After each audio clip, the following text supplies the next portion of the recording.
Bonjour à tous et bienvenue dans la critique de l'épisode 5 de Dexter Résurrection. Un épisode beaucoup plus riche en développement que les précédents. Il aura fallu attendre un peu pour les avoir, mais mieux vaut tard que jamais. Tout est possible pour qui a foi en la vie, tout. Même un miracle. Dans ce nouveau chapitre de la saga, Dexter fricote avec Mia, la tueuse en série aguicheuse. Il renoue une relation avec Harrison et on en apprend un petit peu plus sur Léon Prater, le mystérieux hôte des dîners de tueurs.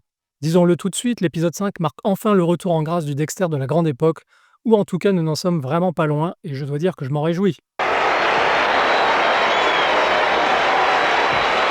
L'épisode est très satisfaisant pour pas mal de raisons, dont voici les principales. Pour commencer, les retrouvailles de Dexter avec Harrison sont traitées avec justesse, voire même une certaine finesse pour une fois. Le personnage joué par Jack Alcott est hostile mais curieux, en proie à une culpabilité qu'il ne contrôle pas, symbolisée de façon un peu trop évidente par la montre qu'il a conservée de sa précédente victime. Contrairement à la période New Blood dans laquelle les échanges entre un Harrison tête à claque et un Dexter dépressif ressemblaient à un véritable dialogue de sourds, on entrevoit enfin un début de progrès tout en douceur dans leur relation. L'épisode nous offre les premières scènes dans lesquelles une émotion sincère passe entre les deux personnages. Les dialogues sont convaincants, les deux acteurs jouent très bien et la tournure que prennent les événements est naturelle et satisfaisante. Le script semble vouloir emmener Harrison vers un destin finalement différent de celui de Dexter. Ce n'est qu'une hypothèse que je fais. Si ça se confirme, ce sera pour moi un grand soulagement et ça sera certainement plus intéressant que de voir Harrison devenir un duplicata de son père, voire une machine à pognon pour des séries futures avec lui comme personnage principal. On ne peut que se réjouir de cette nouvelle orientation donc, dans laquelle Résurrection prend enfin ses distances avec New Blood. Et comme dit dans l'épisode, il n'y a qu'un Dexter. C'est ce que je veux moi, c'est aussi je pense ce que le public veut. On ne veut pas d'une pâle copie, on veut l'original. Une idée manifestement validée par la nouvelle direction de la Paramount, qui vient de se repositionner entièrement sur le Dexter de Michael C. Hall en annulant purement et simplement la saison 2 de Dexter les origines, la série centrée sur sa jeunesse, et ce, malgré des audiences très positives. Le traitement accordé au personnage de Claudette Wallace semble aussi continuer d'infléchir dans la bonne direction. Dans cet épisode, une Claudette à l'offensive confronte de nouveau un Harrison clairement mal à l'aise. Et pour cause puisqu'elle se montre redoutablement efficace pour le manipuler et le déstabiliser. Je m'attendais au pire avec ce personnage, mais le miracle a fini par se produire. Je ne croyais pas pouvoir dire ça un jour, mais les séquences dans lesquelles elle apparaît sont désormais un véritable plaisir. Les questions de Claudette sont tranchantes comme des rasoirs. Je préfère largement ça que de la voir jouer les dingos avec du Bee Gees sur les oreilles.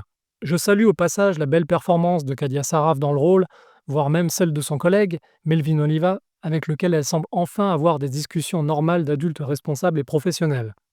Mais le morceau de choix de ce nouveau segment, c'est bien entendu l'intrigue qui se noue entre Dexter et Mia, personnage énigmatique qui cache un tempérament inattendu. Une fois encore, la série saura insuffler un vent de fraîcheur dans la relation qui s'installe avec Dexter en nous éloignant de la trame scénaristique simpliste attendue au départ.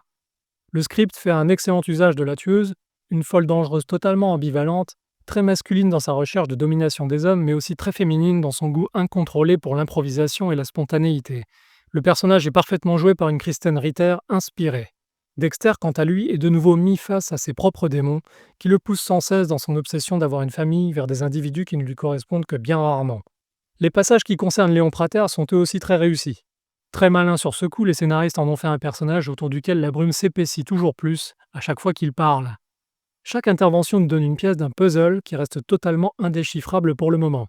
Ça tombe bien, ce numéro de teasing plein de suspense manquait grandement au début de cette saison. L'erreur est réparée. Peter Dinklage est toujours aussi bon dans son rôle de philanthrope insondable et narcissique dont on se prend à essayer de percer les secrets. Autour de lui, Uma Thurman continue de camper impeccablement une exécutrice sobre et tourmentée. Au final, ce nouvel épisode propose pas mal de rebondissements et de machinations, comme à la grande époque. C'est le grand retour du Dexter machiavélique et manipulateur, celui qu'on adore, et Michael C. Hall semble bien plus à l'aise dans cette posture que dans le rôle d'un dépressif perdu en forêt, comme ce fut le cas dans New Blood. Le niveau d'écriture continue de s'améliorer sensiblement, proposant enfin des moments dignes des premières saisons. Même les réflexions intérieures de Dexter redeviennent amusantes, avec cette petite touche d'humour noir si caractéristique de la série. Enfin, c'est un détail, mais ils se sont calmés un peu sur les musiques dans cet épisode, et ça aussi, ça fait du bien. Dexter est de retour, on respire enfin. Pourvu que ça continue dans cette direction, et moi, je vous dis à bientôt pour une critique de l'épisode 6.